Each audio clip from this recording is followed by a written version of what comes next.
Hey everyone, welcome back. Smash that like button if you're a drone pilot or you're about to become one. Today we're diving into one of the trickiest parts of the FAA Part 107 test, how to read sectional charts. Don't worry.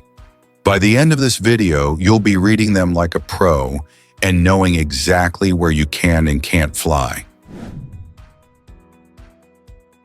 Sectional charts are basically the roadmaps of the sky. They show airspace, airports, obstacles, and terrain. Everything you need to plan a safe, legal flight. If you skip this part, you risk flying where you're not supposed to. And trust me, the FAA doesn't like that. Let's break it down. Blue circles? That's controlled airspace. You'll need authorization there.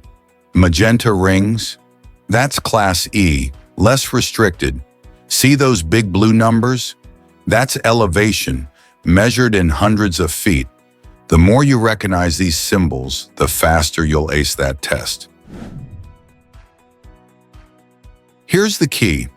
Class G is your playground. Uncontrolled airspace where most drone pilots fly. Class D, C, and B surround airports, and you'll need LAANC authorization before taking off. Think of it like traffic lanes in the sky, and you need to know which lane you're allowed to be in. Next up, coordinates and elevation. Every point on a sectional chart has latitude and longitude, helping you find exact flight locations. Those shaded colors? That's terrain elevation. And always check maximum elevation figures, the big blue numbers, to make sure you're flying safely above the highest obstacle in the area. Don't just memorize, practice.